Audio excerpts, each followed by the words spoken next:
Hey coach, why do you wear a belt on the bench press or pretty much every exercise you do?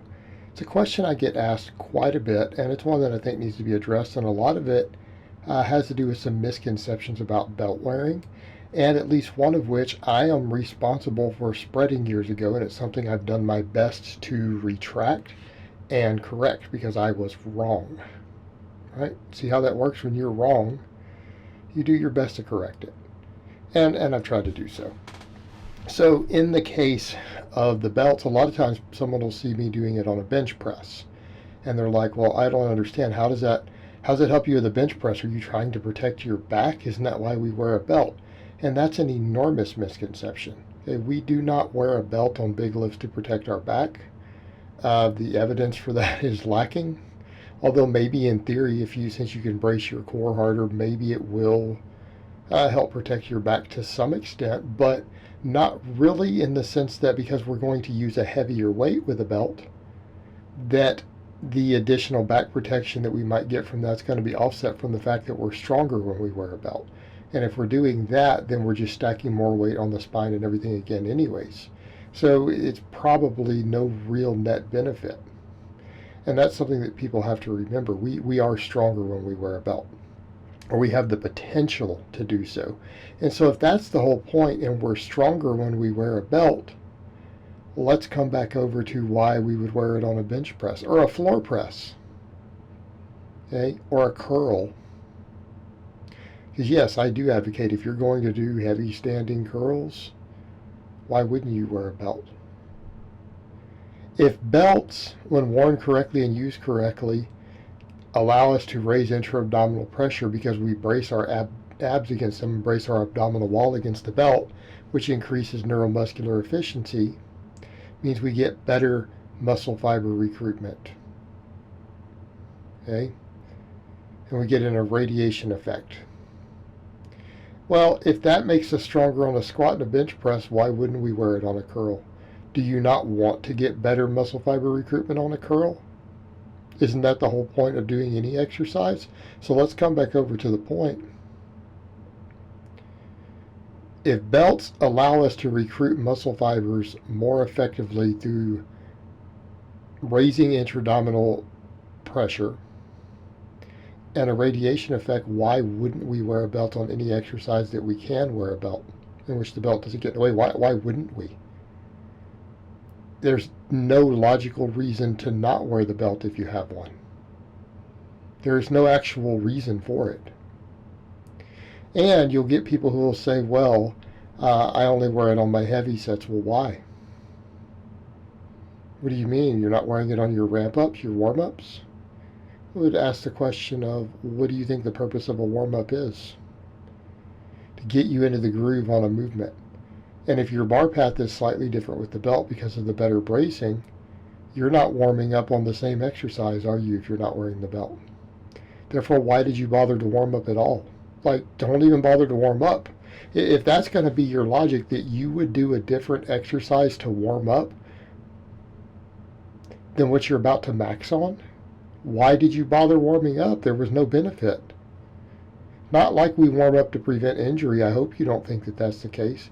We warm up to get into the groove so that we're stronger and can lift more weight. That is the reason we warm up. It's not for injury prevention. The data is lacking showing that warm-ups help with injury prevention. We warm up because it makes us stronger. So why are you going to warm up on a different exercise? A belted squat versus a not belted squat are two completely different lifts. Why don't you just do a jumping jack or a bench press or a curl to warm up then? People say, well, it's warming up. No, it's not warming up the muscles. Ingraining the movement pattern, and you're ingraining the incorrect movement pattern. It's a waste. There's no point.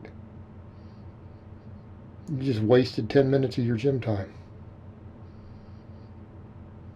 Okay, so why do we wear a belt? For the same reason that we warm up.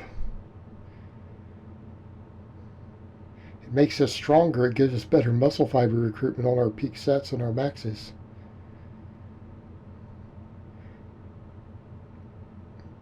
That's a pretty good reason.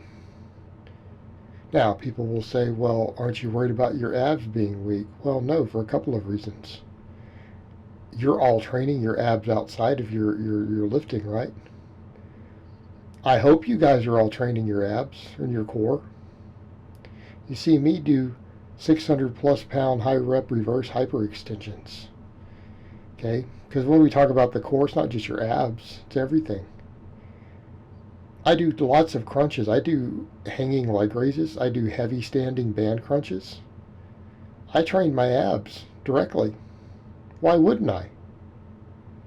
Don't you want stronger abs? Let's come back over to the point. The same people who will say something silly like, well, wearing a belt's going to leave your abs weak. I'm like, well, you train your abs, right? No, I don't feel the need to. I see half of those people say that. You see the problem there? Well, you don't give a shit about your abs. Don't tell me that you care about your abs being strong if you're not even bothering to train them. You're lying. You're lying to yourself and you're lying to me. You don't care. You'd be training your abs directly. Of course you would.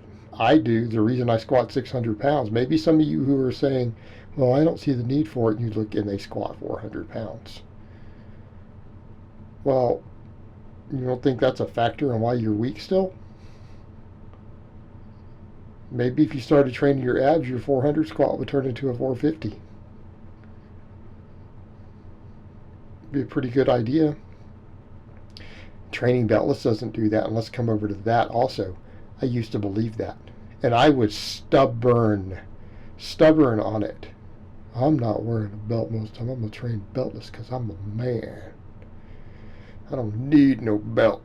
Belts are for cheaters. It's like sumo deadlifting, right? That's silly bravado. That's silly ass, ignorant ass bravado. And I'm not saying we shouldn't be confident. I'm not saying we shouldn't be masculine and manly. But there's also stupid levels of bravado, and that's just stupid. All the research shows that with the belt we get better abdominal muscle recruitment. Okay. Now people say, but you're not wearing the belt later. So what? So when you squat and you have to lift something heavy without a barbell on your back, well, I don't have a barbell, so I can't use any of the strength I gained in the real world. You know how stupid that sounds? That's like also like saying, well, no point using a deadlift to get stronger. I won't carry over to the real world because I don't have the bar to squeeze. You still built the muscle and strength. And the belt causes higher amounts of abdominal recruitment if you use it correctly, which means the belt is slightly loose. You should be able to get your fingers in your hand inside the belt. We take a deep breath and use our diaphragm, and we brace with our diaphragm. Push our abdominal wall against the belt. That's how you wear a belt. You should be doing it on every lift that you do. You need to be practicing bracing all the time. Okay? It makes those muscles stronger because they can track harder with the belt.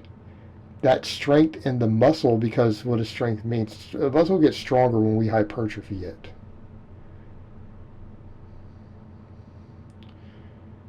The belt will help you flex and brace your abs harder under heavy loads.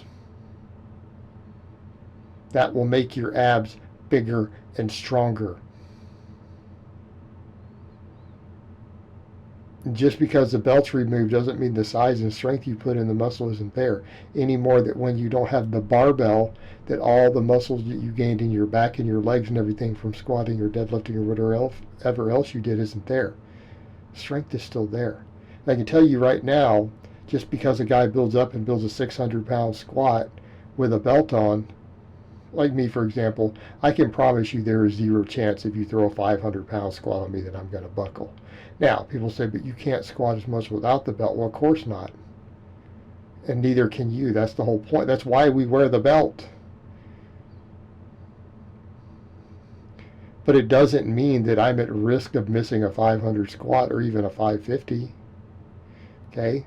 The belt doesn't give you that much. I say I get about 20 to 25 pounds out of a belt on the squat. Now, if I can easily do that, is my core still strong? If I can walk over and put 550 on the bar without a belt and squat it, isn't my core still strong? Jesus Christ, guys. And half the time, again, it's guys who their beltless squat isn't anywhere near that, and they want to talk about people getting weak from wearing the belt. But they can't squat anything. They're half the time a sub 500-pound squatter. What are you talking about?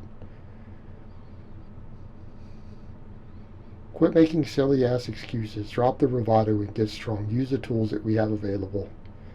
Okay? Use the tools that we have available. The belt is just a tool that we have to get stronger. And it works. It's a very effective and useful tool. Alright guys, well that's really all I have to say on that today. I hope it's been informative, and I will talk to you guys next time.